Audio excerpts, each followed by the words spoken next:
is frozen. And can I even turn this a little bit this way? Would that be all right if I did that? Oh, okay.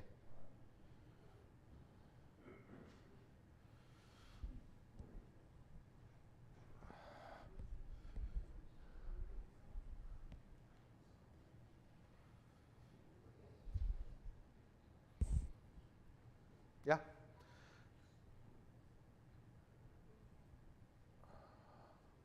Here. Good. Welcome again. Good morning. And this is our third installment of our Indigenous Ecology series. I am the guest. Actually, the guest is the author of this book, Shalom and the Community of Creation, Randy Woodley. I'll say a little bit more about him in just a moment. This series is part of the invitation that I'm extending to us in this Lenten season to think about our relationship to the land as spiritual practice, and what that means for our current moment in ecological disaster, and also what it means for us as people of faith. And to not ask those questions just generally and broadly only, but very particularly about this land, where we live along this shoreline in Michigan, these dunes, these trees, this water, the river, the lakes, all of it. What does it mean about this land?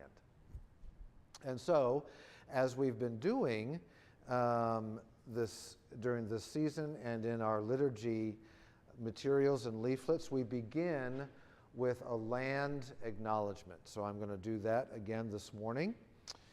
We'll all have this memorized by the time the Easter season arrives, which is not a bad thing.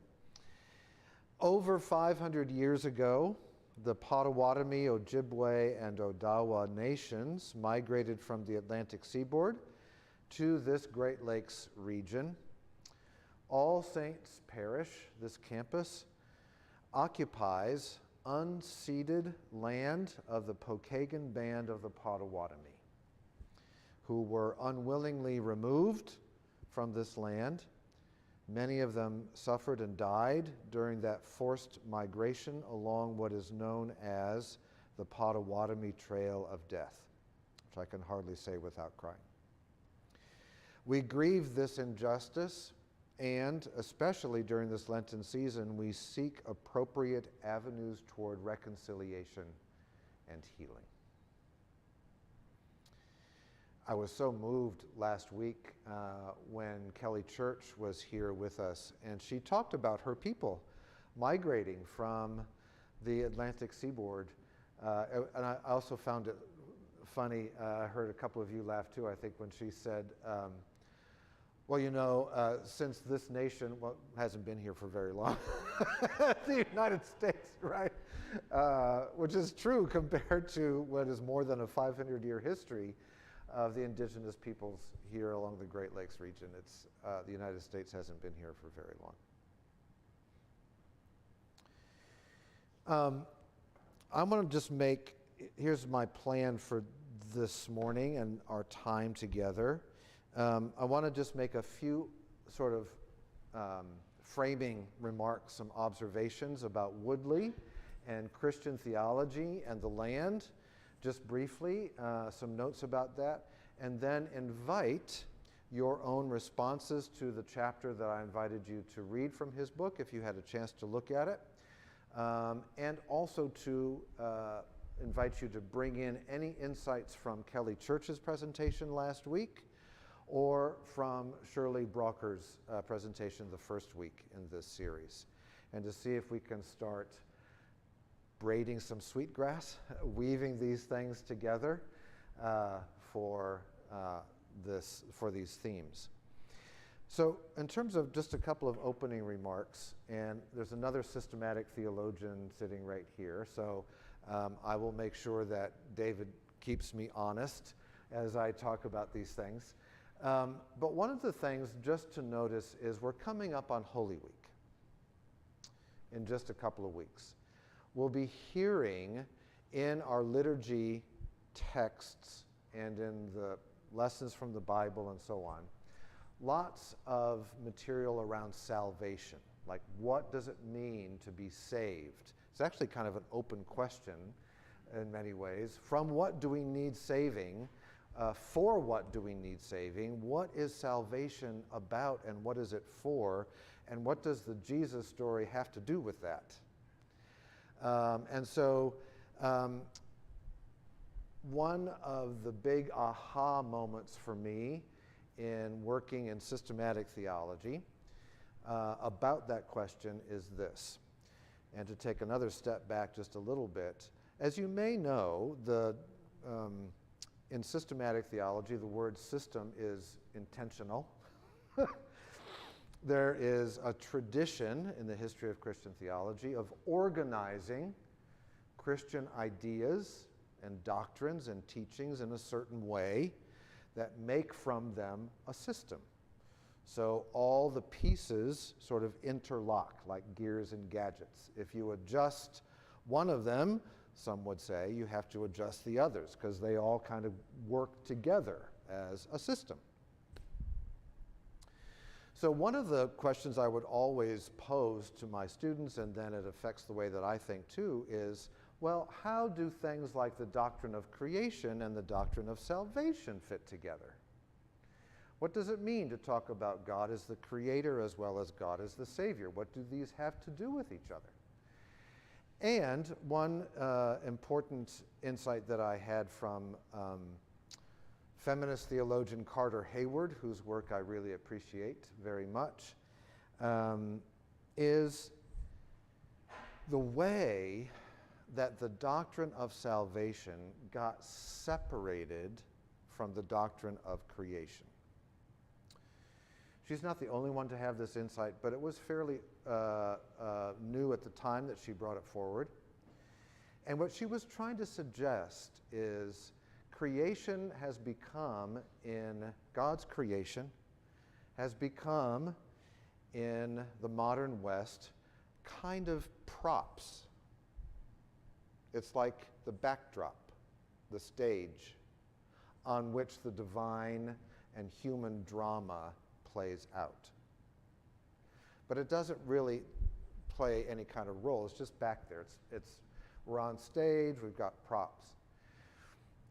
Moreover, what she argues is the way that the modern West has treated Earth for a number of different reasons, and the way that the doctrine of salvation developed, there is this kind of lurking assumption, and sometimes is quite plain, that the whole point of salvation is to leave Earth.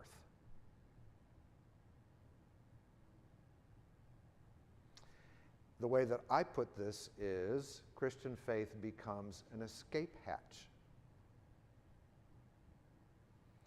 The means for us to leave this veil of tears behind for some other different world and life, the afterlife, the another world, right? Many of us, this was true for me, many of us have that kind of language so deeply embedded in our bones and muscles and thinking that we hardly sort of pause to consider the implications of that. One of the implications Carter Hayward proposes is that we are somehow granted religious permission to treat Earth however the hell we want. Because we're leaving. It doesn't matter how we treat it. Some of you have heard me tell this story before, but it's worth repeating. And I'm not going to make a partisan comment here. That's not my point. But back in the it was in the 80s, James Watt was the Secretary of the Interior in the Reagan administration. That administration had made plans to sell off a whole bunch of public land, parks and others for development, for mining, for all sorts of things. James Watt, as the Secretary of the Interior, was before a congressional hearing to talk about that, to answer questions about it. And at one point, he said, well, Christ is coming soon. It doesn't matter what we do with the land. A cabinet member said that in a congressional hearing. So part of what I really appreciate, if you will, about that story and that quote is the reminder of the practical implications of our theological ideas.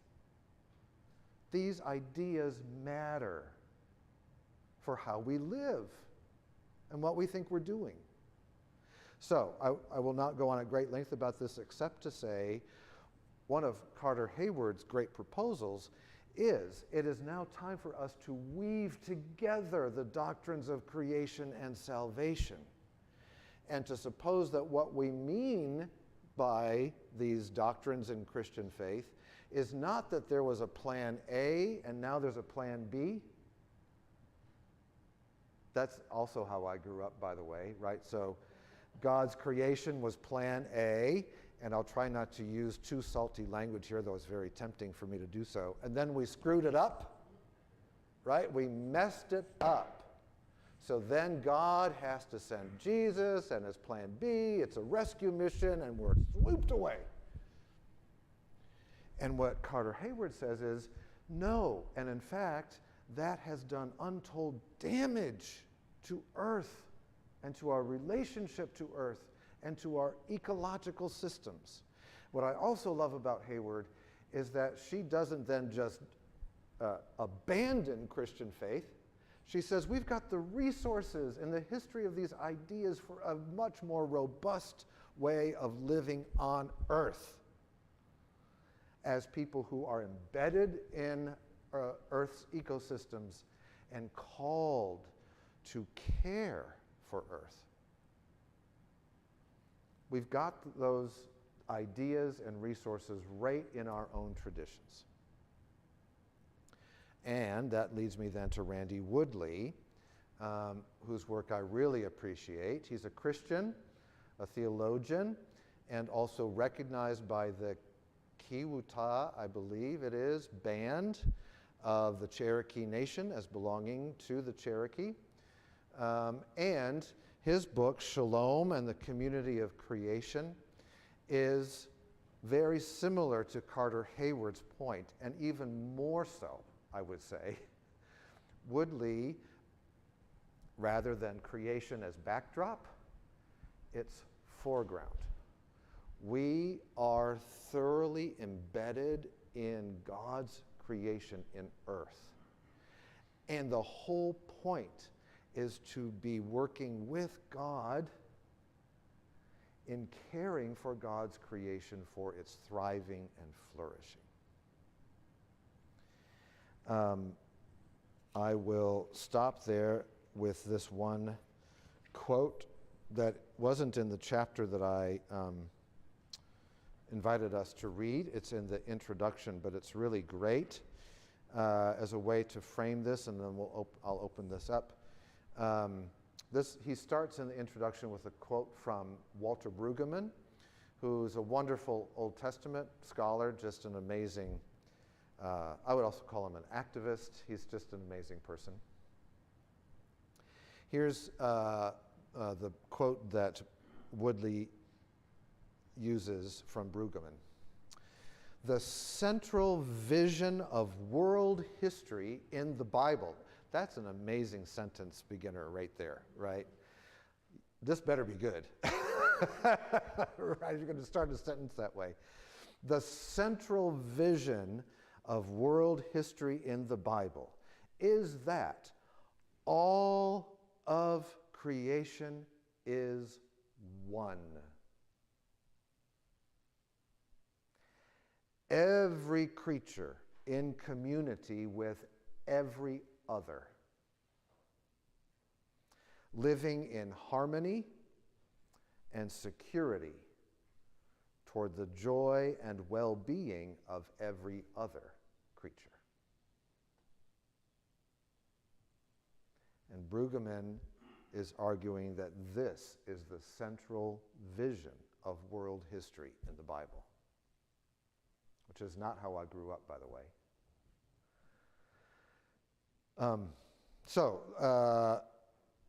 That's what Woodley is trying to expound upon in this book. And I'll just say, as you probably have gathered from reading this, because he explains it well in this chapter, shalom, which we usually see translated from the Hebrew Bible and from Hebrew as peace.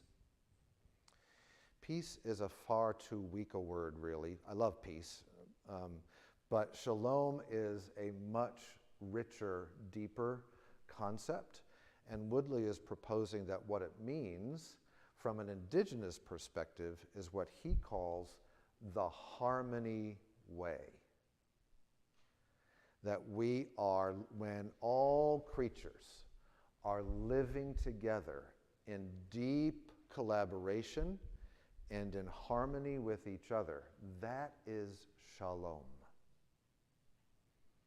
And what Woodley is urging us to adopt as our primary image for what we're doing here on this planet. Okay, enough from me. Let me just open this up first to any responses to what I just said about salvation and creation, and then also what Woodley is about in this chapter that I invited us to look at. And Bobby's playing the role of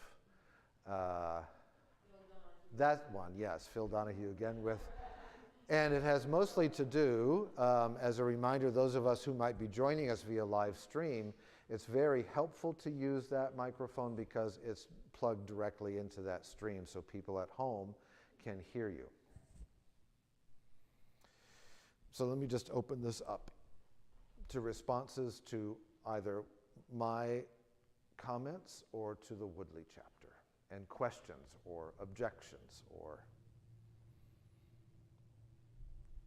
torches and pitchforks or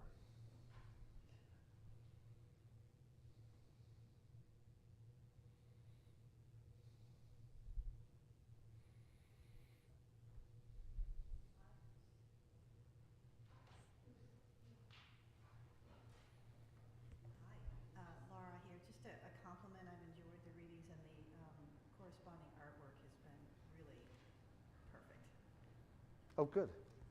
Thank you. I'm always happy for that, for comments like that.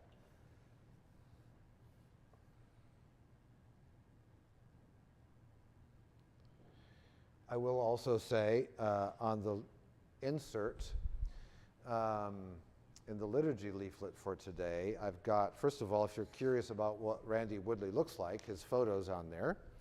But I also, he's got a wonderful book called Becoming Rooted, 100 Days of Reconnecting with Sacred Earth. So it's a daily reading for 100 days, short little excerpt that he's written. I included an excerpt on our insert in the liturgy leaflet this morning, which I found really, I thought, insightful, in which he says, you know, part of the problem in our ecological work these days is the word pristine. He says, what too many environmental activists think they're aiming for is a pristine wilderness, which usually means there aren't any humans in it. He says that actually perpetuates the problem of separating humans from our ecosystems. What we should be presenting, and he says, and he doesn't say it in this piece, but I've noticed this in other ecological theologians in their work. They show these, you know, some environmental advocacy groups will show pictures in their campaigns of wilderness areas with not a human to be found anywhere. And Woodley's like, no, no, no, no, no. What we need to do is recognize our role in these ecosystems, to appreciate them, to love them, and to care for them. We are part of Earth like every other creature. I thought that was insightful. Yep. Stewardship in the best sense of that word. Yep. Fran?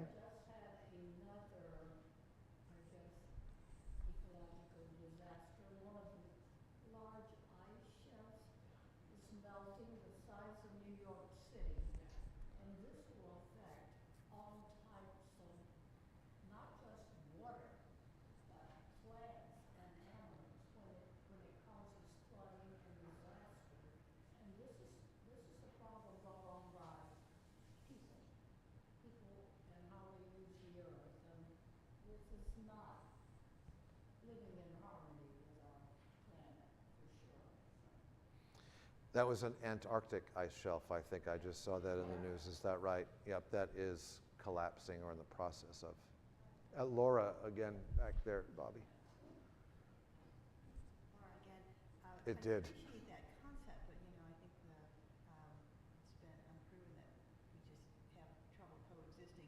One of the most interesting maps I've seen recently, you might have seen it in the New York Times, is that permanent biodiversity map. And where permanent biodiversity exists in the country, very few places, where plant and animal life really can maintain themselves. So that is a very shocking map, and worth tying in with his comments.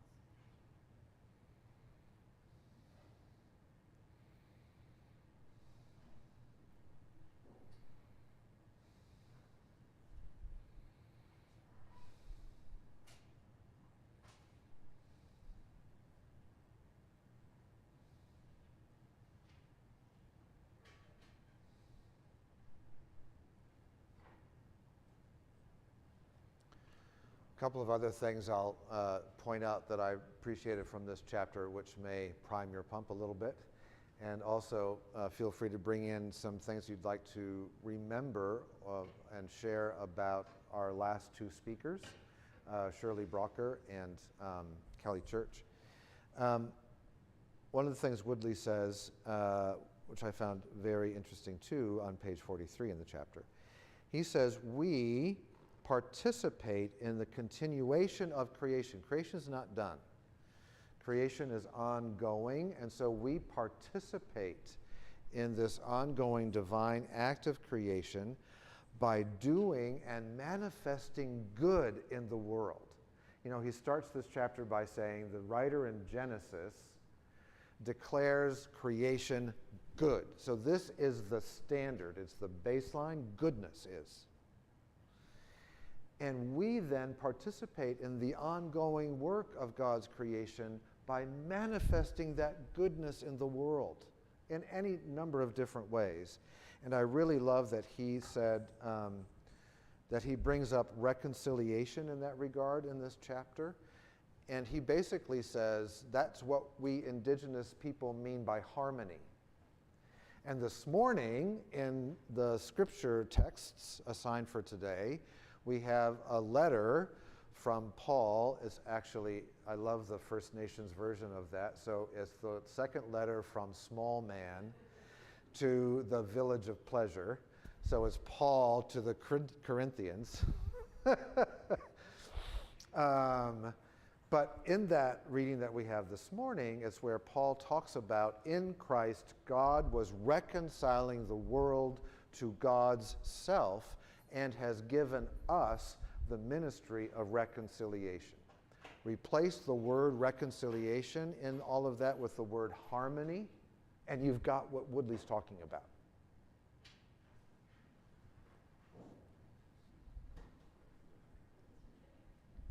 Try to hold this. Say, Jay. Steve. I normally don't like speaking into a little microphone. I'd rather just try to chat with you about this. And what I have to say is not going to be particularly systematic. I'd That's like to be able to do that, but I haven't had enough time to try to put this together in an outline form.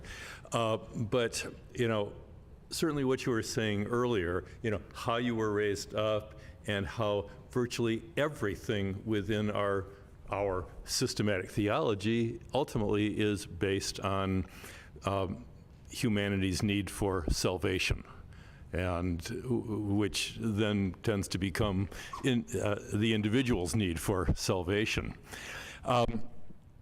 There is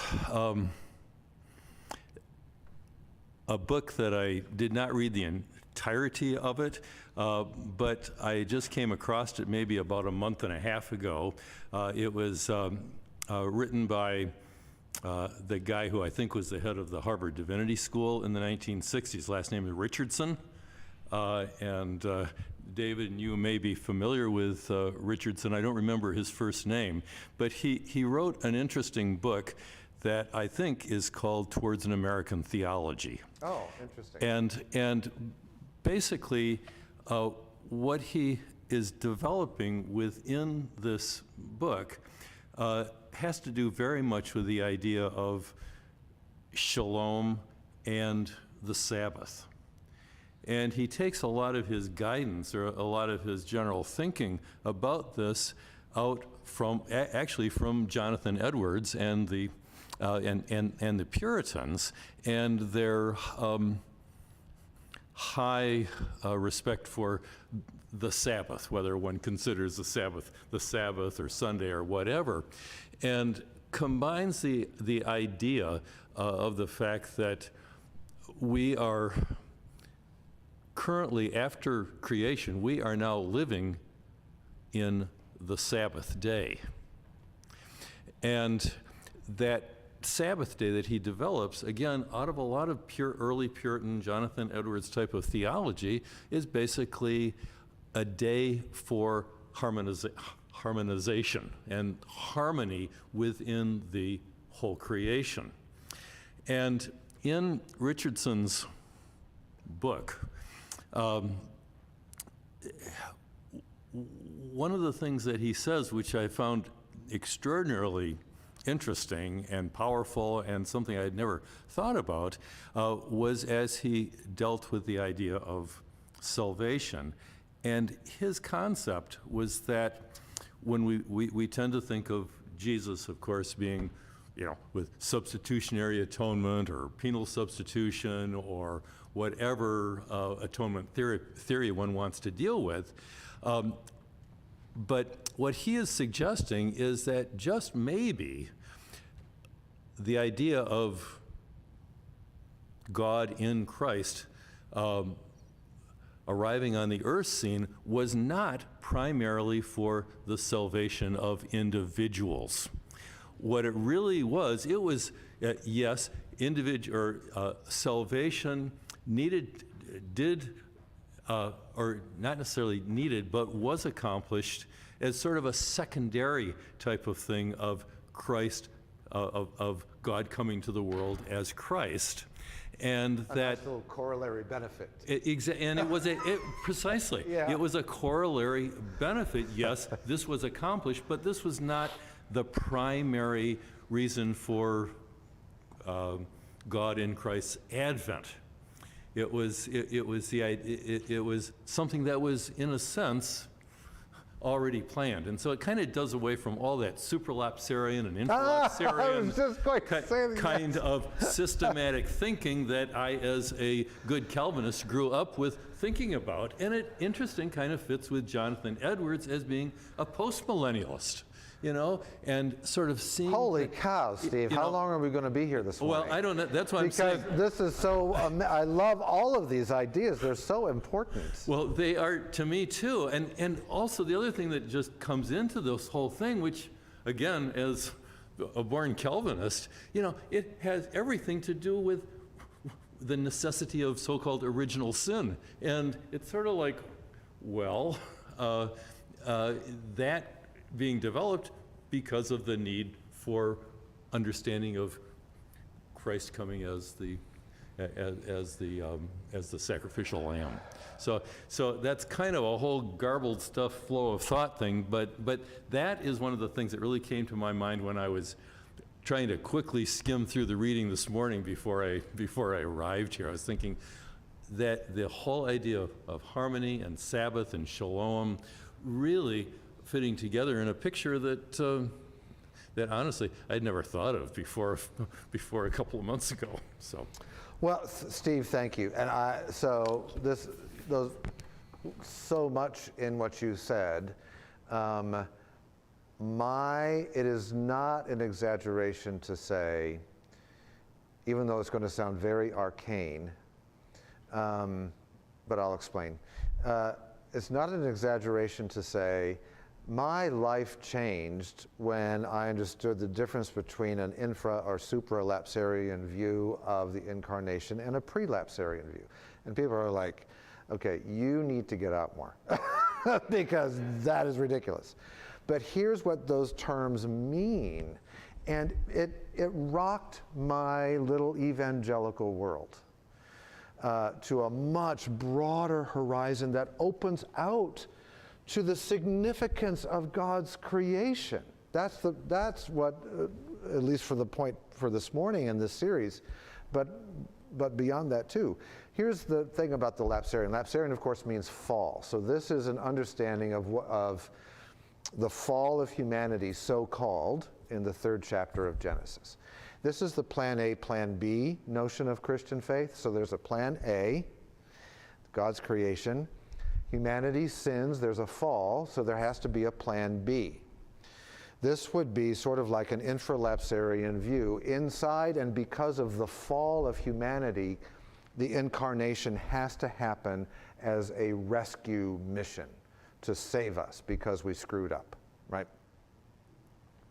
This other view, a prelapsarian view, before the fall, before the so-called fall, yeah, we won't go to the fall for the moment, but prelapsarian, within Christian traditions, there are strands of thought that would say God intended the incarnation all along as part of the one single plan. There is no plan B.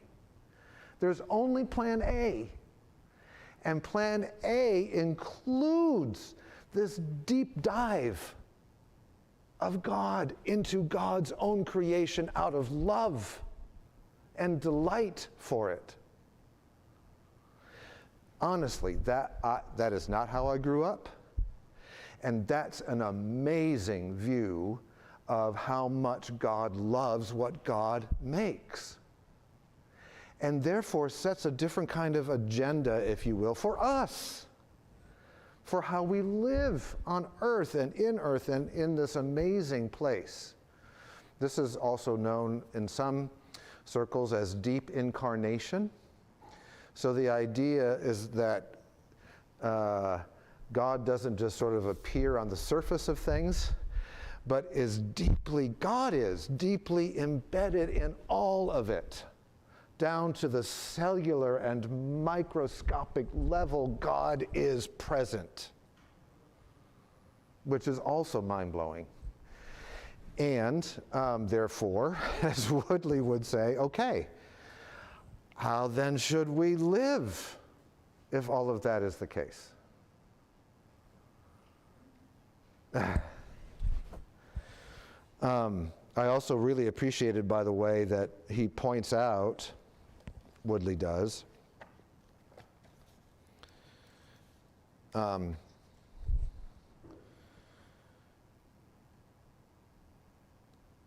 nearly all of the stories told by Jesus are primarily about creation. I never even thought of that growing up, and even today I have to remind myself of it. We're not accustomed, right, to thinking in a creation-centered way when we think about Christian faith. He points out, Jesus spoke primarily of birds, crops, fields, fruit, fish, water, light, trees, livestock, relation. It's like, for heaven's sake, the whole thing is about us in relationship to God's creation. Doesn't that make you want to weep? The way that we modern Western, especially white people, have forgotten this.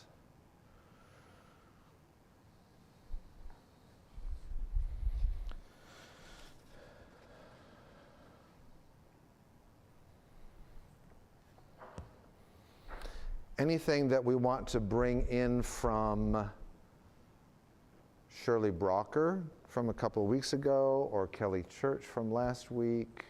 I should bring, oh, hey, Cynthia. Hi. I think Have this sitting right here from Kelly Church. Kelly's Basket. I was thinking, as I was reading this, I was thinking about what we've learned over the past 2 weeks from Shirley and from Kelly, as well as Jason during the summer and fall. Last and summer, then Jason will be back next week with us. Jason we saw. And I was thinking about, how they describe how they live life. And their rituals and their ceremonies. And I thought that, it's really Native Americans incarnating, the word again, incarnating harmony that we all seek in terms of the way we live together, the way we live with the natural world, the way we live with plants and trees. But so I came at incarnation in a slightly different way, but again, and it was basically in just, listening to them, observing them, reading about them in terms, and then a lot more in terms of the way they live out harmony. So. And what you're reminding me too of in that, Bobby, is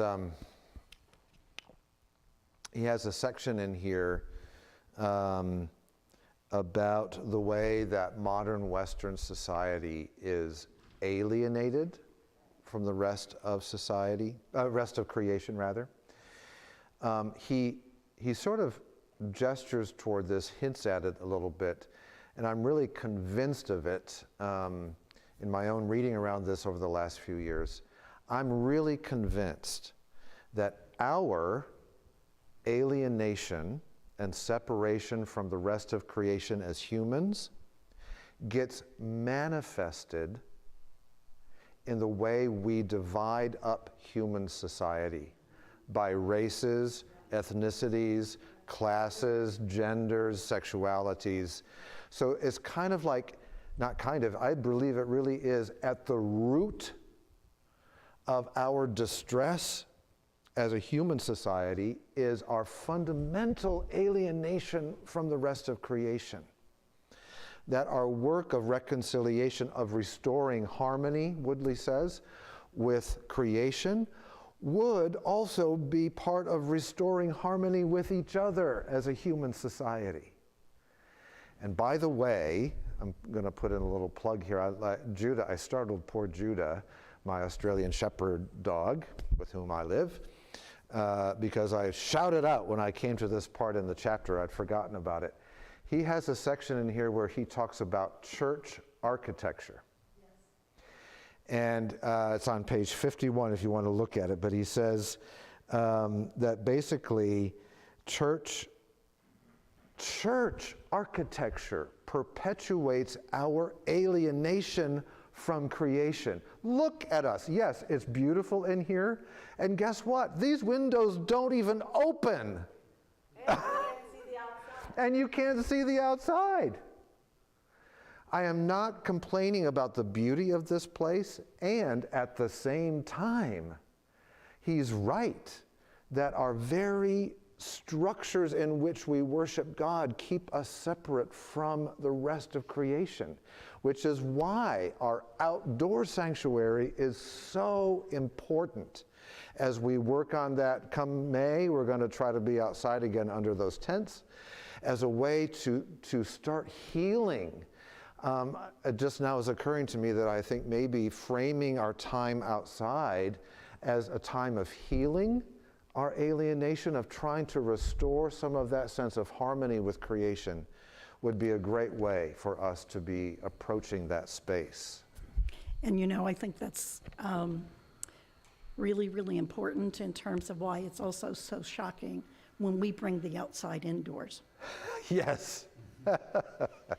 which should also be another lesson for us in terms of healing.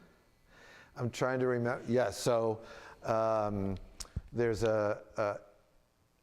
that's a good way to put it, Bobby. Like on St. Francis Sunday, when we have our companion animals inside the space with us, it's so jarring for almost all of us because we're like, well, oh, it's you. Well, oh, what are you, what are you doing here? But that's an important part of, I think, this healing and restoring of harmony. Again, I'm trying to remember the liturgy. It was so great. Everybody, it was I bet it was the Epiphany Evensong this past January 6th, because Henry Mulder was standing right here singing, chanting something, and a baby squirrel went right under his cassock. So the baby squirrel had gotten in here, and I was sitting up here. It came running right past me. I had seen it over there. I heard it up there, and I'm like, okay, I don't see it anymore. Okay, we're going to be fine. And then Henry is standing here. He's a big guy, and he's got his black cassock on with his white surplice, and he was doing a great job, of course, as he always does. And suddenly I see this little baby squirrel. I'm like, oh, this is going to be really bad. Because it was, and it went under his cassock. I'm like, okay, I did not even flinch. And I'm thinking at any moment we're But it was such a great thing to actually see this little baby squirrel here. Fran? I think that we should all remember that Christ himself was born in a manger with animals, with manure, with straw, and it was like an equal creation, how important the animals were to this whole creation scene. And we have animals in our church. Some people don't like that, but I think it almost brings us closer to creation to have these animals. And it's very hard for me to reconcile that people have these ideas, but when Christ himself was born amongst the animals. And he has that great section here about that, doesn't he, at the beginning of this chapter when he talks about, he makes it really clear, mangers are not right. So he's like, these are filled with manure and odors and saliva from other species and sneeze juices, he calls them, all over the place. And then he says, it is in this kind of place where Jesus is born, right? The Creator becomes a helpless child and is born in a barn and placed in a feeding trough. I wonder if Christ had expected such a throne when he created the world. Likely so, for God's purposes are often so simple and obvious that we humans blunder all around them without ever recognizing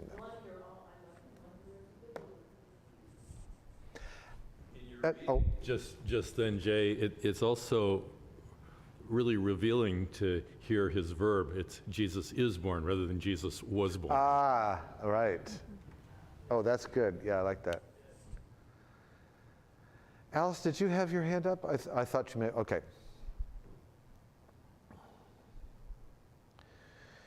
He also quotes from Job in this chapter, which a passage that I really love, which I had read, I don't know how many times in my life, but never really thought about the passage until one of my favorite theologians, Elizabeth Johnson, no relation sadly,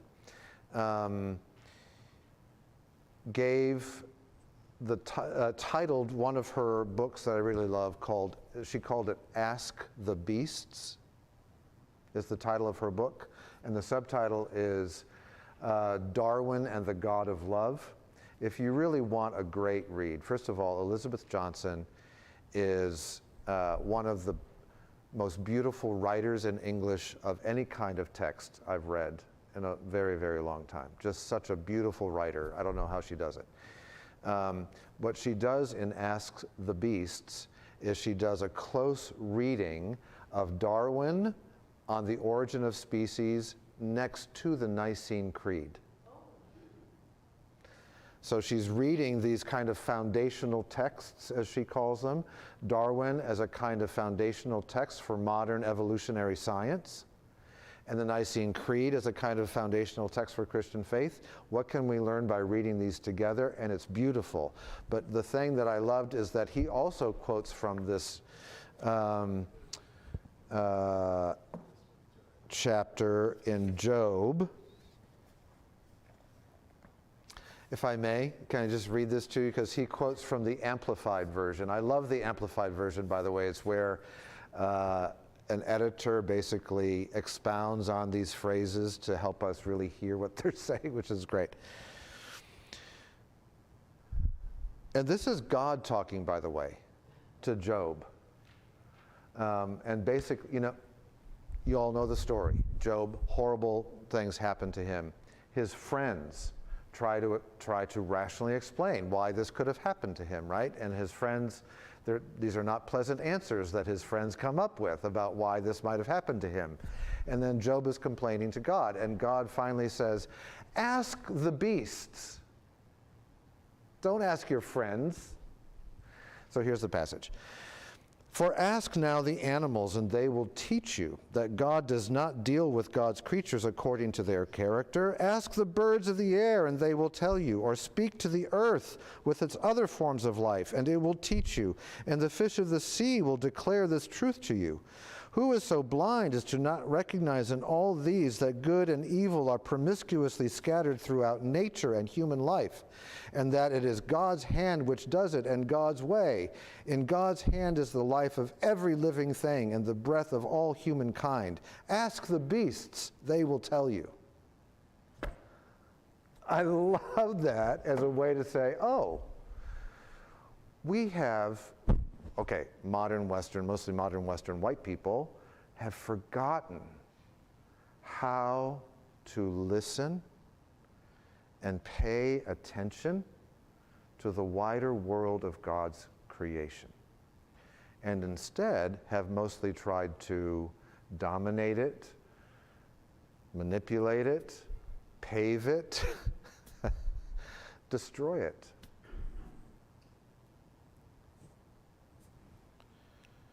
Oh my goodness, really? I'm sorry I've talked so much.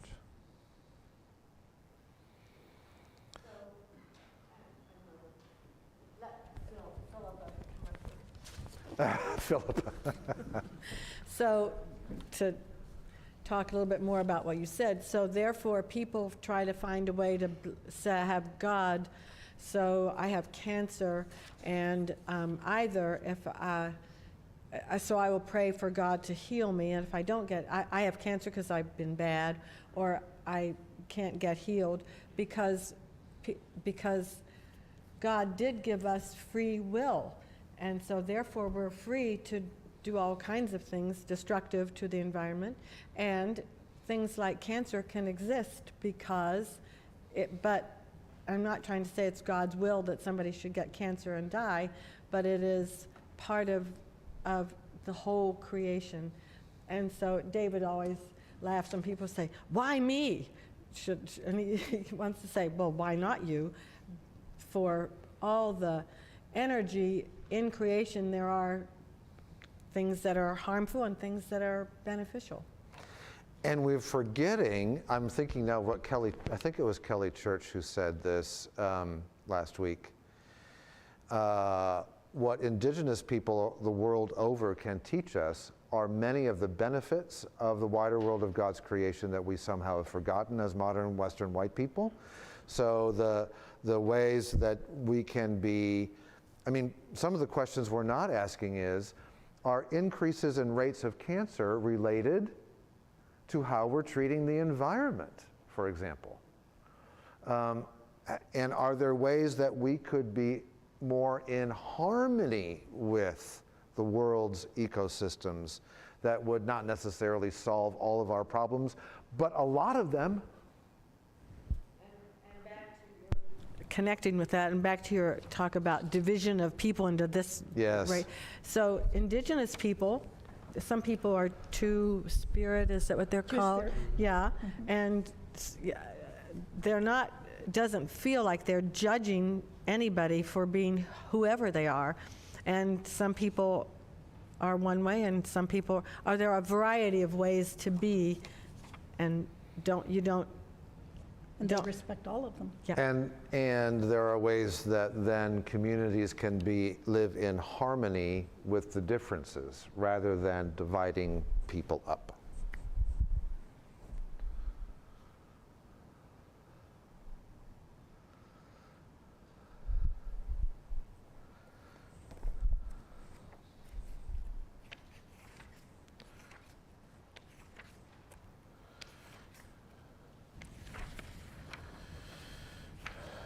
I think what you just said, Jay, is it's about intentionality, isn't it? It's intentionally finding ways to live in harmony versus dividing people up in terms of differences. And my eyes fell exactly on this last page about that, where he's talking about, he says quite directly, all people must begin to view the earth as our mother, God as our father, all the creatures on the earth as our relatives. I love many Indigenous peoples refer to all of the creatures as our relatives, right? Moon and sister All sun. of, and which is right in our traditions, right? So to be drawing from these traditions for this kind of approach. He says, after all, we have the same creator. Both shalom and the Native American harmony way make room for the kind of living that creates an atmosphere of respect in which these relationships can exist. And he goes on to talk about the way we have to live. Thank you all so much for being here this morning. And next week we conclude this Indigenous Ecology series with Jason Weesaw. Some of you saw his work at the Douglas History Center.